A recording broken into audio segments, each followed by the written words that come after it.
चलिए, तो आज के वीडियो में हम बताने वाले हैं, ये है कक्षा 8 का गणित, ठीक है। और इसका हम जो प्रश्नावली हल करने वाले हैं वो है यहाँ पर 3.2 को हल करेंगे, ठीक है। तो यहाँ पर हमारा सवाल कह रहा है प्रश्नावली 3.2 का क्वेश्चन नंबर 1 है, ठीक है। यहाँ पर सवाल कह रहा है कि समलंब ABCD में कोण A बराबर 100 डिग्री तथा कोण B बराबर 110 डिग्री, तब शेष दोनों कोणों का माप क्या होगा, ठीक है। यहाँ पर क्या है, समलंब चतुर्भुज दिया हुआ है, ठीक है। यानी समलंब मतलब होता है कि इनके और इनके जो बीच का जो मान होता है वो बराबर होता है, ठीक है, समान होता है। और ये भुजा इनके और इनका क्या होता है, बराबर होता है, ठीक है। तो यहाँ पर A बराबर दिया है 100 डिग्री, B बराबर दिया है 110 डिग्री। तो हमें निकालना क्या है, D और C का मान, ठीक है। चलिए, ठीक है, तो यहाँ पर इसका मान हमें निकालना है, ठीक है। तो दोनों का माप क्या होगा, इसको हमें ज्ञात करना है, ठीक है। तो चलिए इसको हल करते हैं कॉपी पे। चलिए, तो यहाँ पर हमने प्रश्नावली 3.2 नोट कर लिया है और इसका चित्र भी यहाँ पर हमने बना लिया है, क्वेश्चन नंबर 1 यहाँ पर नोट किए हैं।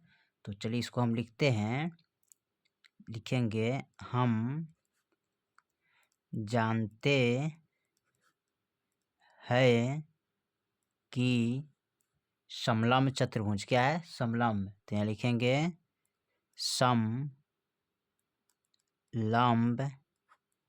चतुर्भुज, ठीक है, चतुर्भुज, ठीक है, के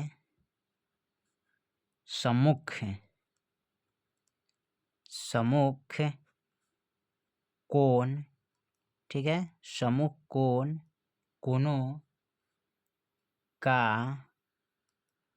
योगफल, ठीक है। सम्मुख कोणों का योगफल कितना होता है, 180 डिग्री होता है। देखिए, सम्मुख कोणों का योगफल मतलब होता है इनका और इनका मान जो हम मिलाएंगे ना, तो कितना होगा, 180 डिग्री, ठीक है। इनको और इनको मिला के क्या बोलते हैं, सम्मुख कोण, ठीक है। क्या बोलते हैं, सम्मुख कोण बोलते हैं। और इनको इनको मिला के भी सम्मुख कोण बोलते हैं, ठीक है। तो इनका और इनका मान मिलाएंगे तो कितना होगा, 180। और इनका मान मिलाएंगे तो कितना होगा, 180 हो जाएगा, ठीक है। इसी को बोलते हैं, क्या बोलते हैं, सम्मुख कोण बोलते हैं, ठीक है। योगफल 180 डिग्री होता है, ठीक है।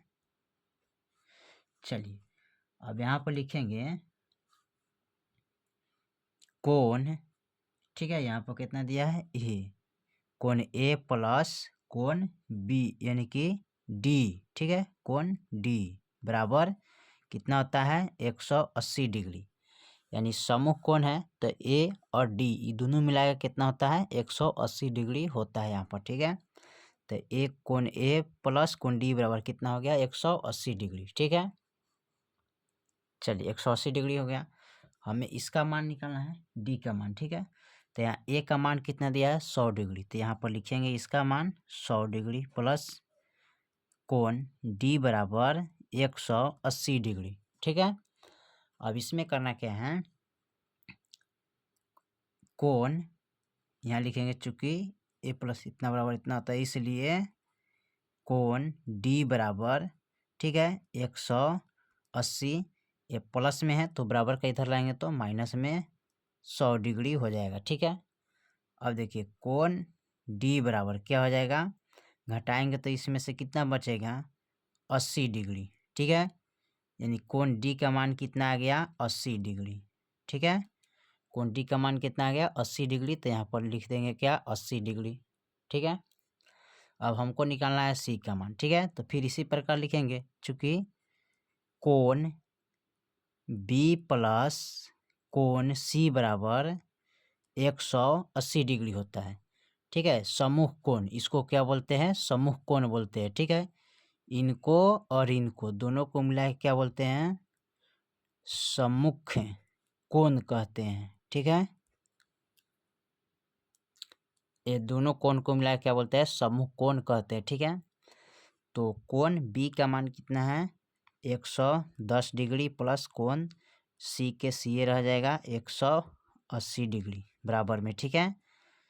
तो हमें क्या करना है, इसलिए कोण C बराबर 180 डिग्री, ये प्लस में है तो बराबर का इधर लाएंगे तो माइनस में 110 डिग्री हो जाएगा। ठीक है, तो कोण सी बराबर घटाएंगे तो कितना आ जाएगा यहाँ पर 70 डिग्री। ठीक है, कितना आएगा कोण सी का मान कितना आ जाएगा, यानी कि इसका मान जो मान आएगा ना वो हो जाएगा कितना 70 डिग्री हो जाएगा। ठीक है, चलिए तो यहाँ पर लिखेंगे अतः कोण सी बराबर 70 डिग्री। ठीक है, तथा कोण डी बराबर 80 डिग्री। ये आपका आंसर हो गया। ठीक है, इसी प्रकार इसको हल किया जा सकता है। ठीक है, चलिए तो आपका प्रश्नवाली 3.2 का, ठीक है, यहाँ पर लिख देते हैं वर्ग। ठीक है, कितना था 8 क्लास था। ठीक है, यानी कि प्रश्नवाली 3.2 का क्वेश्चन नंबर 1 का हल कर दे। ठीक है, फिर मिलते हैं अगले वीडियो में, तब तक के लिए जय हिंद जय भारत।